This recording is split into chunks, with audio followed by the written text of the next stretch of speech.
Et tout de suite, j'ai le plaisir d'accueillir mon invité Benjamin Huglot qui va nous parler des musiques liturgiques d'obédience française, si je ne m'abuse, voilà, pour Rosh Hashanah et Kippour. On a appelé l'émission, Benjamin, d'abord bonjour, en route vers Rosh Hashanah et Kippour. Alors, Benjamin, vous êtes à la tête de l'association à la mémoire d'Émile Katzmann.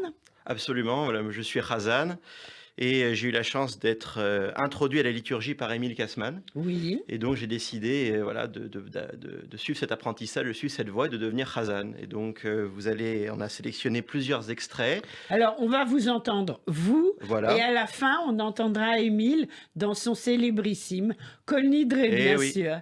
Alors racontez-nous, quelles sont les spécificités de la musique liturgique de tradition française? Alors, ce rite français, il a été écrit pour Hazan, chœur mixte et orgue. Il y avait des femmes qui chantaient à l'époque. À l'époque, oui, bien sûr, on s'en souvient. C'est une tradition qui est aujourd'hui un petit peu passée pour Dommage. Plein de raisons, que nous continuons à l'association Kol Nidre. Et donc, cette liturgie avait pour but de marquer les esprits par rapport aux différents temps liturgiques. Et donc, chaque fête, le Shabbat également, a son identité. Bien donc, sûr. Musicale aussi. Et donc, la volonté des compositeurs était de rappeler l'atmosphère de la fête par la musique. Et en fait, ce sont en fait des compositions qui sont traditionnelles, c'est-à-dire que c'est de la mise en musique d'airs qui sont très anciens. Et donc, vous allez voir au fil de l'émission, on va parler de différents airs qui sont composés à partir de piyutim, qui datent pour certains du Xe siècle. Ah oui, donc, 10e siècle, incroyable. Tout à fait. Alors, on va prévenir nos auditrices et nos auditeurs, on va pas tout écouter en entier, mais on a choisi d'écouter plusieurs petits extraits qui nous donneront une idée de la réalité de cette tradition. Exactement. Voilà. Alors, on commence par quoi? Alors, on commence justement par l'identité de Rosh Hashanah et de Kippour, avec cet air de Barérou, qui donc ouvre l'office du soir et qui donne le la, si j'ose dire, pour ces fêtes de Tishri, où on entend à la fois ce côté assez émouvant et solennel, avec ces voix qui montent, vous allez voir. Alors donc, Benjamin Huglot, Barérou. Absolument, oui. On écoute.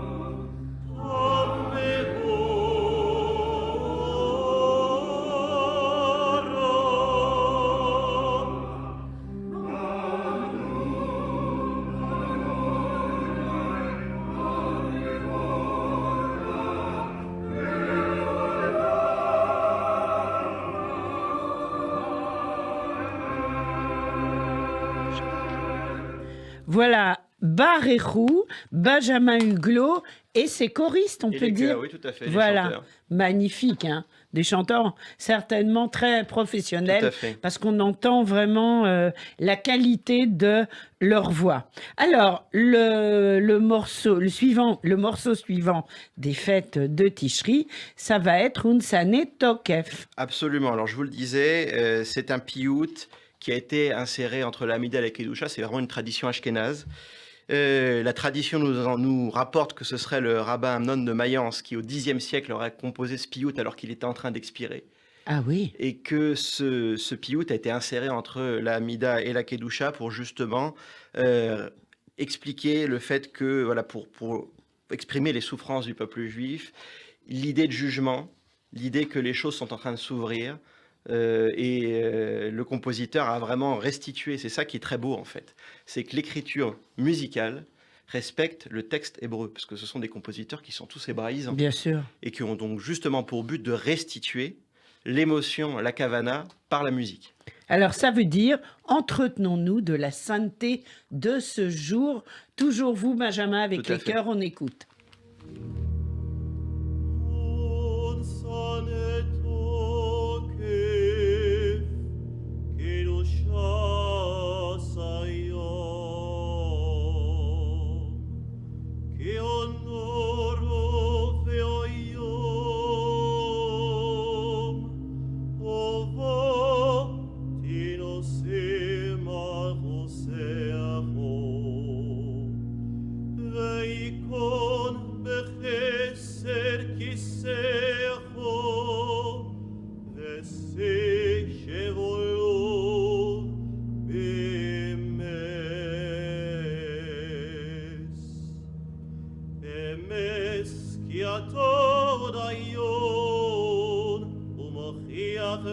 יודע voer, וחוסה וחוסה, וסופר ומונה, וסיסקול כל הנשכוחוס, וספתר ספר הזיכרונוס, ומיילו ויקורא, וחוסם יד, כל אדם בו.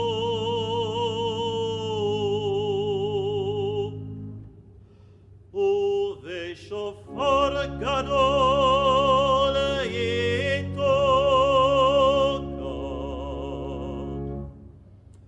וקול דמו מודה. Benjamin Huglot, vous avez une voix mais incroyable. Comment entretenez-vous cette voix? Ah bah, tous les jours, il n'y a pas de problème. Tous les jours? Tous les matins, c'est une gymnastique. Oui. Le chant, ça se travaille parce que justement, ce que nous a appris Émile Kassmann, c'est qu'un Razan, c'est quelqu'un qui maîtrise les textes, mais c'est un chanteur. Oui, c'est Donc vrai. c'est un professionnel de la voix. Et donc, comme n'importe quel athlète, si j'ose dire, musicien surtout, c'est des heures de travail.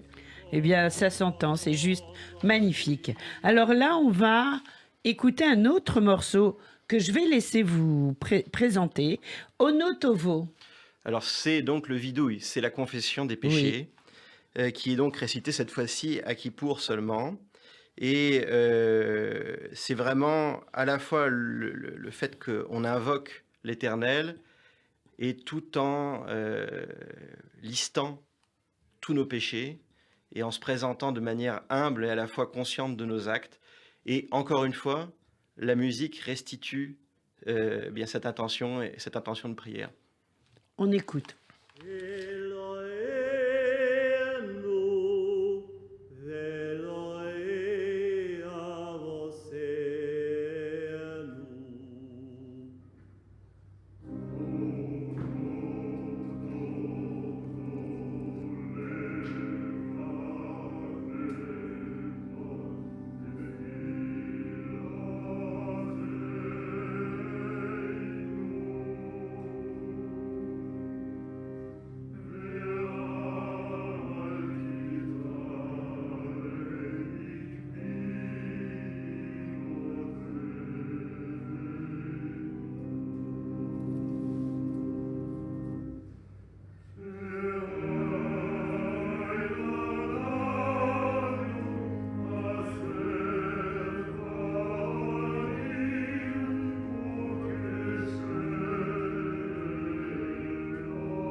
Ça va être...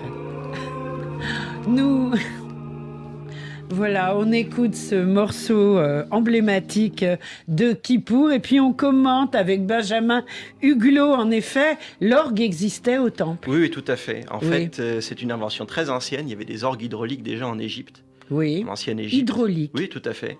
Ah oui, c'est Et passionnant. donc, qui sont donc potentiellement cachères. Il y a même des gens qui travaillent sur cette question pour pouvoir peut-être un jour les réintroduire dans la synagogue Bah, orthodoxe. c'est ce qu'on souhaite, mais c'est tellement beau. Puisque pour le moment, enfin, ils ont été supprimés puisque ils étaient en vigueur jusque dans les années 70. Il y avait toujours orgue et chœur mixte. Et puis progressivement, donc, ça a été supprimé. Il reste un peu pour les mariages. Oui. Alors, quant à vous-même, votre office sera à Meudon. Oui, tout à fait. Voilà. Comme les années précédentes. Si on veut vous joindre, Alors, tout simplement, par le site internet www.kolnidre.live et tout simplement par mail asso.col.nidre@gmail.com. le plus simple, c'est colnidré.live, Live. L-I-V-E, hein, Oui, absolument. je pense. Alors, Kedusha de Rossi, de quoi s'agit-il? Alors, il s'agit de la Kedusha composée par Salomon Rossi initialement. Alors là, on est dans la musique juive italienne, musique baroque, 16e, 17e siècle, qui a été remise au goût du jour par un Chazan français qui s'appelait Samuel Nombourg, puisque à la base, c'était un texte séfarade, et il a remis les paroles de la Kedusha ashkénaze.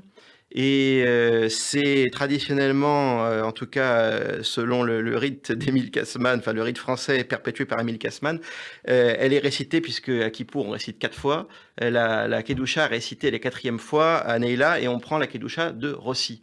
Vous allez voir, c'est de la musique baroque, c'est encore quelque chose de différent, et c'est surtout Magnifique. l'air du schéma qui est très connu. On écoute.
Kedusha de Rossi, c'est juste magnifique. De Kedusha de Rossi, on passe à Keter. Keter, c'est la Kedusha séfarade. Absolument. En fait, c'est un compositeur de musique portugaise qui est Émile Jonas. Et donc, idem, dans le rite français, le but était évidemment d'agréger des compositions pour Chazan et chœur qui soient donc d'origine portugaise. Et donc ça, c'est le texte séfarade de la Kedusha, qui donc s'intitule Keter. Eh bien, on écoute un extrait.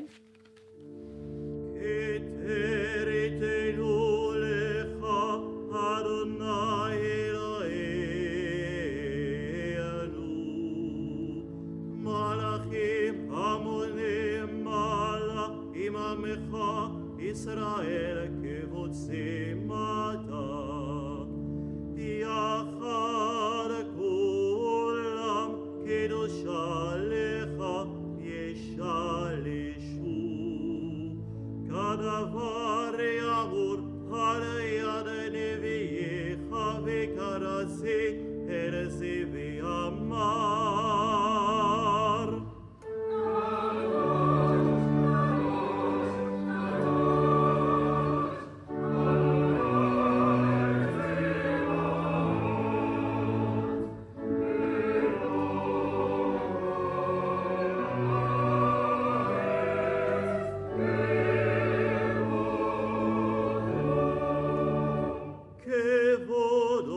Benjamin Huglot, c'est magnifique, c'est juste magnifique, ça nous porte. On aimerait tellement entendre ça plus souvent au milieu des offices. En tous les cas, ça nous donne une bonne idée de ce que c'est et de ce que ça peut être et de ce que ça pourra être. C'est ce que vous souhaitez. Absolument, d'essayer de perpétuer cette tradition. Et voilà, ça fait 3 ans que nous existons, que nous portons cette tradition-là. Et on est ravis d'accueillir du monde de plus Vous en êtes plus combien pour ces offices. Écoutez, là, on est une 40aine de familles à peu près, donc une centaine de personnes pour les fêtes. Ouais, c'est beaucoup, c'est bien.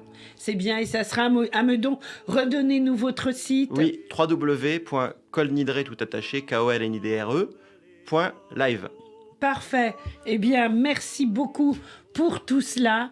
Et moi, je prends rendez-vous avec vous pour Hanouka. Avec plaisir. Une liturgie de Hanouka Absolument. magnifique. Et qu'on se fera un plaisir de découvrir grâce à vous. On vous souhaite Chag Sameach, Shana Tova. Khatima Tova à tous les auditeurs. Et puis pour vous, et puis pour tous les membres de l'association, bien sûr. Merci, au revoir. Merci beaucoup.